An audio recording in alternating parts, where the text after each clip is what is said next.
இடமுறுக்கு அவல் பொறி. அஞ்சரைப்பேட்டை அம்மா கைமணம் நேயர்களுக்கு கீதா மாமியின் அன்பான வணக்கம். இன்னைக்கு அம்மா கைமணத்துல உங்களுக்காக மாங்காய் தேங்காய் பால் குழம்பு இது எப்படி தெரிஞ்சு சொல்லித்தரேன். இதுக்கு தேவையான பொருட்கள் என்னன்னு பார்க்கலாம். இப்போ மாங்காய், மிளகு, காய்ந்த மிளகாய், தனியா, கடுகு, வெந்தயம், பெருங்காயம், எண்ணெய், உப்பு, தேங்காய் துருவல், மஞ்சள் பொடி, வெல்லம், கொத்தமல்லி, தேங்காய் பால். இப்போ எப்படி செய்யறதுன்னு பார்க்கலாம். ஃபர்ஸ்ட் ஸ்டவ் ஆன் பண்ணிக்கிறேன். நான் பாத்தீங்கன்னா நம்ம மாங்காய் யூஸ்வலா சீசன்ல கிடைக்கும் போது இந்த மாங்காயோட தேங்காயும் சேர்த்து கலந்து தேங்காய் பால் விட்டு பண்ணும்போது கூடுதல் சுவையோட இருக்கும். அந்த மாங்காயோட புளிப்பும் தேங்காயில இருக்கிற அந்த பாலோட அந்த இனிப்பும் சேர்ந்து அந்த குழம்பு பாத்தீங்கன்னா ரொம்ப ரொம்ப சுவையா இருக்கும். இது எப்படி செய்யறது உங்களுக்கு சொல்லித்தரேன். இப்போ ஃபர்ஸ்ட் நம்ம வானிலையில கொஞ்சம் 2 ஸ்பூன் எண்ணெய் விட்டுருக்கேன். இதுல கொஞ்சம் கடுகு,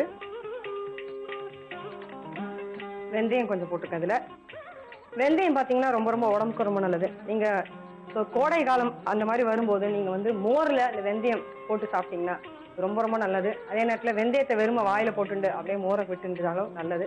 வெந்தயம் ரொம்ப ரொம்ப குளுமை. வெந்தயத்தை நம்ம நைட்டு ஊற வச்சுட்டு நல்லா அரைச்சி தலையில நல்லா தேய்ச்சுண்டு ஒரு 1/2 மணி நேரம் ஊறிட்டு குளிச்சிங்கன்னா அதுவும் ரொம்ப ரொம்ப குளிர்ச்சி. கோடைக்கு முக்கியமா ஒரு டிப்ஸ் இதுன்னு நானே சொல்லலாம். இதுல நான் மிளகா கிள்ளி போட்டிருக்கேன். இப்போ கடுகு நல்லா திருமாறினோடனே இந்த மாங்காயை அதுல போட்டுருப்போம். இப்போ நல்லா கொஞ்சம் வதக்கிக்கலாம். மாங்காயை வதக்கும் போதே மாங்காய் பார்த்தீங்கன்னா ரொம்ப சீக்கிரமா உங்களுக்கு வெந்துடும். இந்த மாதிரி வதக்கிட்டு கொஞ்சம் தண்ணி விட்டீங்கன்னா ரொம்ப சீக்கிரம் மாங்காய் வெந்துடும் உங்களுக்கு. இப்போ தண்ணி விடுறேன். நான் மாங்காய் கொஞ்சம் நல்லா கொஞ்சம் வேகட்டும். நம்ம அதுக்குள்ள அரைக்கிறதுக்கு தேவையான பொருளை நான் இப்போ அரைக்க போறேன். தனியா இது 1 ஸ்பூன், மிளகு ஒரு 1/2 ஸ்பூன் போட்டிருக்கேன், காய்ந்த மிளகாய் இப்போ காரத்துக்காக நான் போட்டிருக்கேன் காய்ந்த மிளகாய், தேங்காய் அதையும் இதோட சேர்த்து போட்டலாம்.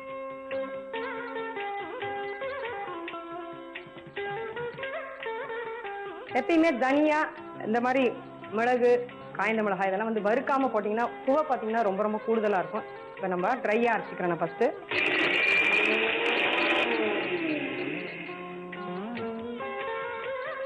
கொஞ்சம் நல்லா அரைஞ்சிருக்கு. இதுல நானே இப்போ தண்ணி விட்டு அரைக்கிறேன்.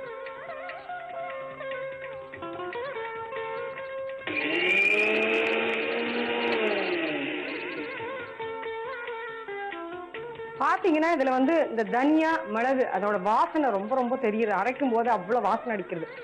இப்ப இதையும் நானே இதோட விட்டுறேன். இந்த அரைச்ச விதையும் இதுல போட்டுக்கலாம். போட்டுட்டு நல்லா கலந்துக்கோங்க. இதுல கொஞ்சம் மஞ்சத்தூள், வெல்லம் ஒரு துண்டு போட்டிருக்கேன். இதுல தேவையான அளவுக்கு உப்பு, நல்லா இதை கலந்துக்கோங்க. இப்போ ஃபர்ஸ்ட் நல்லா இப்போ கலந்துடுறேன். நான் இப்போ கலந்து இந்த பச்சை வாசனை நல்லா போனோடனே நம்ம தேங்காய் பால் எடுத்து வச்சிருக்கேன், அதை இதோட விட போறேன். இப்போ இதுல தேங்காய் பால் அதையும் விடுறேன்.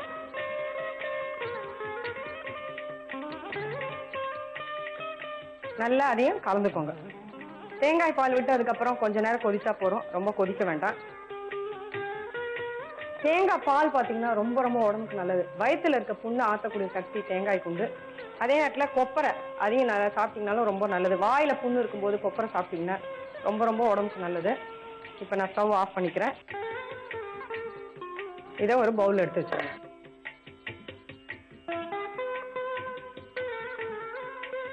மேல அலங்கரிக்க கொஞ்சம் கொத்தமல்லி. சுவையான மாங்காய் தேங்காய் பால் குழம்பு உங்களுக்காக தயாராயிடுது. இதை நீங்க உங்க வீட்டுல செஞ்சு பார்த்து எப்படி இருக்கு நீங்க எழுதி போடுங்க. இது எப்படி செய்யணும்னு திருப்பி உங்களுக்காக நான் சொல்றேன். வானலியில கொஞ்சம் எண்ணெய் விட்டுக்கோங்க. எண்ணெய் விட்டுட்டு கடுகு, வெந்தயம், காய்ந்த மிளகாய் போட்டு நல்லா திருமாறணும்னு அதுல நம்ம கட் பண்ணி வச்சிருக்க மாங்காய் போட்டு நல்லா கொஞ்ச நேரம் வதக்கிடணும். வதக்கிட்டு அதுல கொஞ்சம் தண்ணி விட்டு கொஞ்ச நேரம் வேகணும். அதுக்குள்ள நம்ம அரைக்கிறதுக்காக தனியா, மிளகு, காய்ந்த மிளகாய் எல்லாம் போட்டு நல்லா அரைச்சிக்கோங்க. அது கூட கொஞ்சம் தேங்காயம் போட்டு நல்லா ட்ரையா ஃபர்ஸ்ட் அரைங்க. அதுலயே கொஞ்சம் தண்ணி விட்டு வழுமுன்னு அரைச்சிக்கோங்க. அரைச்ச விழுதியும் இந்த மாங்காயோட போட்டு நல்லா கலந்துக்கோங்க. நல்லா கலந்து பச்சை வாசனை நல்லா போனதுக்கு அப்புறம் அதுல நம்ம கொஞ்சம் வெல்லம், உப்பு, மஞ்சள் பொடி எல்லாம் போட்டு கலந்துக்கோங்க. நல்லா ஒரு பச்சை வாசனை போற வரைக்கும் கொதிக்கணும். கொதிச்சதுக்கு அப்புறம் ஒரு பவுல்ல எடுத்து வச்சு மேல அலங்கரிக்க கொஞ்சம் கொத்தமல்லி எடுத்து வச்சுக்கோங்க. சுவையான மாங்காய் தேங்காய் பால் குழம்பு உங்களுக்காக தயார். எடுத்து